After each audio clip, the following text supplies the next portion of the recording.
Yes, it can be. But there are several issues like the anchorage of longitudinal reinforcement of beam into column. So maybe some more overriding clauses will be coming there, but preferably, at least I can say that, it is desirable that the beam width should be less than column width, and the beam reinforcement should pass through the core of the column reinforcement, because then only you will get proper bond. Yeah. You have mic? Yes, so please. Sir, we can provide that if 80% of reinforcement passes through column. 80%. 80%. So this is as per some code, or This was in SP34 was also there. SP34 is, I mean, that's not for really up to date and as per the earthquake ductile detailing. So I don't know if what is the situation in other codes. Sir, why we can't use coupler in that beam column junction if there is a congestion problem is there? Coupler Coupler. between Coupler between which bars? I mean, beams, connecting beams. coupler is for connecting or elongating a bar. So issue is not elongating a bar. Issue is that that bar length. You are talking about exterior joint?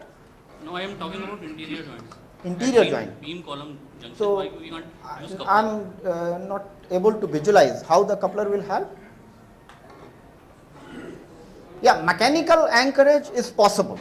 That's allowed, that if you just connect a plate at the end of the column, suppose you are not able to take the beam reinforcement LD plus 10.5, then you can provide a mechanical anchorage. In some special cases that is permitted. But coupler I don't think, because coupler is just to elongate a length of a bar. So that how it will help in anchorage, not very clear to me.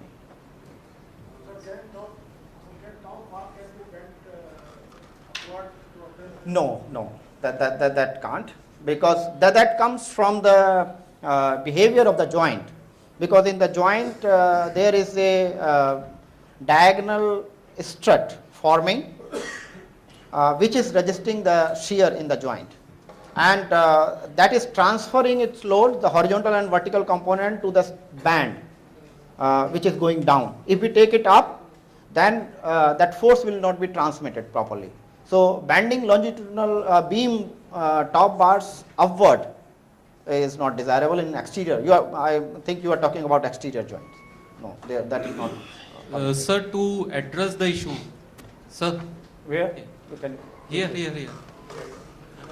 Okay, very far away. Yeah, please. To address the issue for the bending of the beam reinforcement into the column. Yeah. So can we make a separate L and make it LD or somewhat more than LD, and just place it externally then so that it is. You mean in addition to the normal reinforcement of the beam? Normal bar is just coming at till the face. Right. And then we'll take an external L and we which tie will it go LD into the beam and as LD plus 10.5 into the column. into the column. Okay. Yeah, one thing is that even that Lapping is not allowed in the plastic in zone confinement. and you cannot provide lapping on 100% bar, so 50% you can provide, and then it is not allowed that. So perhaps you have to take this up to the middle of the beam, 50% bar, and then the situation is the same. And you are increasing the bars actually in the joint region. So congestion will be a big problem there. It's not possible to accommodate the original bars themselves, and then we are putting additional these L's, so situation will be even more congested. Sir, if you are bending the top bar, you are saying it should be taken at the stand. Can we take the advantage of 90-degree bend over there? Yeah, that is allowed. This LD plus 10.5 is including the advantage of band. Sir, and we can reduce the advantage of the. Yeah, that is allowed by the code. So that 90-degree band, exactly LD plus 2. Sir, one question. In the under leasing condition, I have seen that some people are Yeah, please use this. MZ completely. Others are leasing MX M by MZ. And some are leasing 90% and 10%. Every command is there in span. I think you are talking about secondary beam? Secondary beam. Secondary beam, okay. And some people are 20% keeping as a strength and 80% releasing. I think there is any fixed criteria. Yes? What will happen? Okay. See, practically, it's difficult to have a hinge in RCC construction, because RCC construction, the concrete by nature, it is monolithic. Yes. Okay. But there can, at some situations you need that the moment should be released, maybe at the face of the foundation or between the primary and the secondary beams. Yes.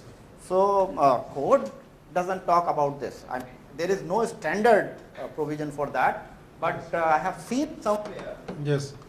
detailing of this type, that is your primary beam and this is the secondary beam.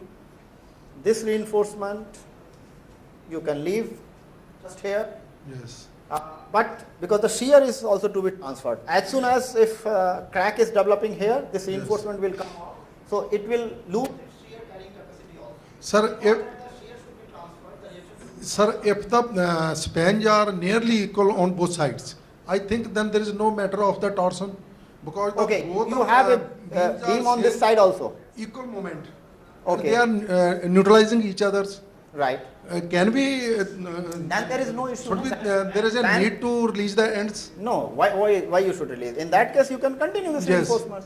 There is no need to releasing between Model beams. I was talking the case when the beam is only on one side. One side or the at the ends. Then two issues are there. Yes.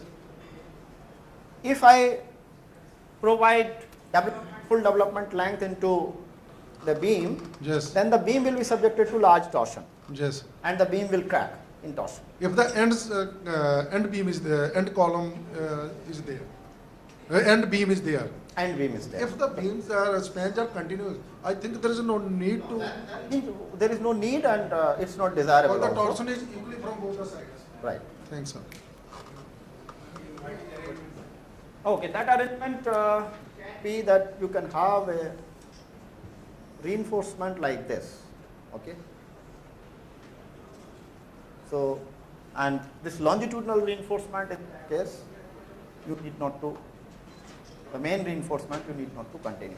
So this will take care of the shear in the dowel action. And it will, yes, this arrangement is to be made with minimum LD this side and LD this side. This is another.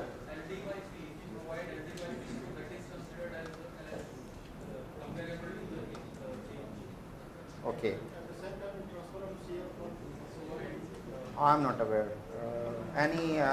Can you suggest any code? I mean, in support of that, any standard or code? Okay. So yeah, definitely code will never cover every situation. So there will be many situations where you have to use your judgment and also your past experience. Okay, that how you design, and this is mostly because of gravity. It's not actually due to earthquake. So this will be tested immediately. Whatever you are doing, immediately it will be.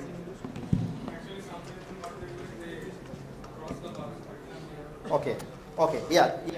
That's also an interesting thing. What we can do is,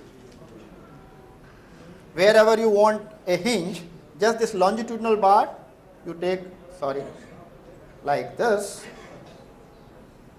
So at the neutral axis, it's the reinforcement at the interface is almost at the neutral axis. There also you get the anchorage, and at the same time you are not getting any bending capacity. So this is also one of the possible details. Yes.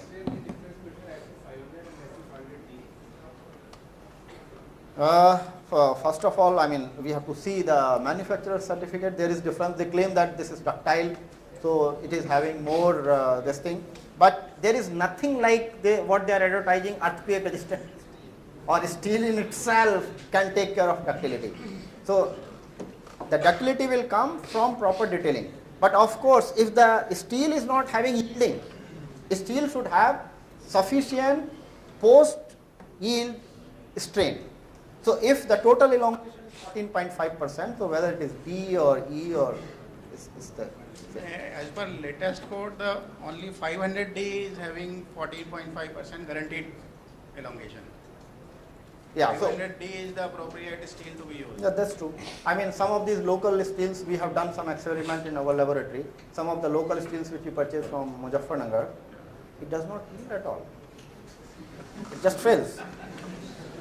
So,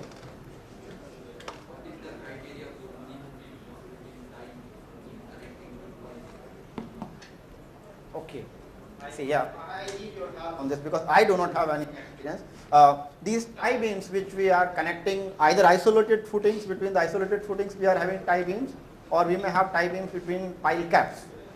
So for what forces those should be designed for? Which code?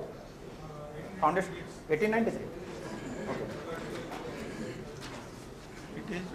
It is AH times the axial force coming on the column. These are to be designed as a tension member. As a tension member. It is approximately 5% of the axial force of the column.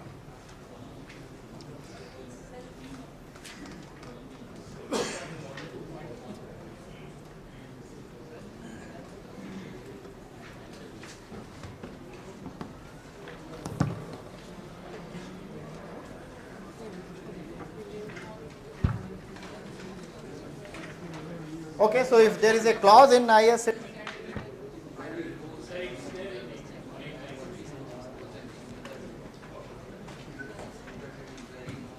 where is the mic? Who is having the mic? Please provide him the mic so that others can also listen. Mic. Microphone. Yeah. Actually, I am working on one project in Netherlands, and Netherlands is very low seismic zone. So then, what is the criteria for minimum reinforcement? Okay, so what his question is that, okay, from earthquake point of view, there can be one criteria. Is there any criteria from the gravity point of view also? Because this is also had to take care of the differential settlement. So perhaps this concept of designing tie beams as a tension member is from the horizontal force point of view, so that the foundations move together. There is no differential horizontal movement, but there can be a differential settlement as well. And the tie beam is supposed to take care of that differential settlement also. So what should we do in that case?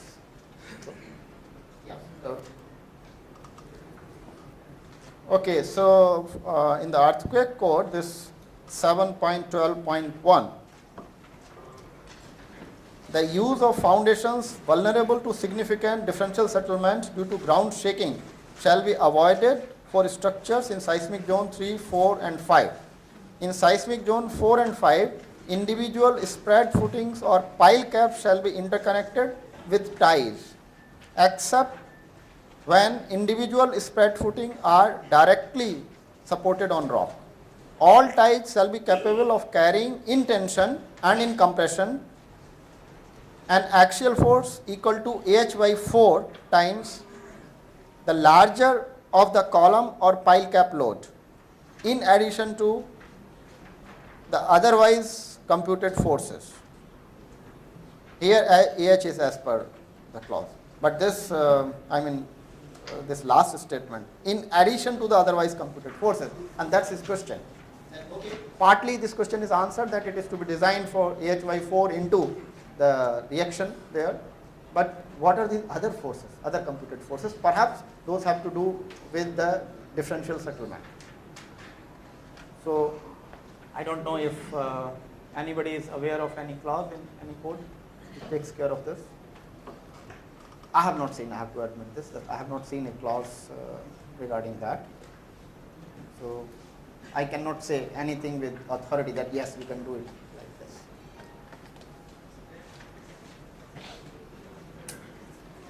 Please provide. For the vertical component of the seismic force, we have to provide both side reinforcement for the cantilever slabs.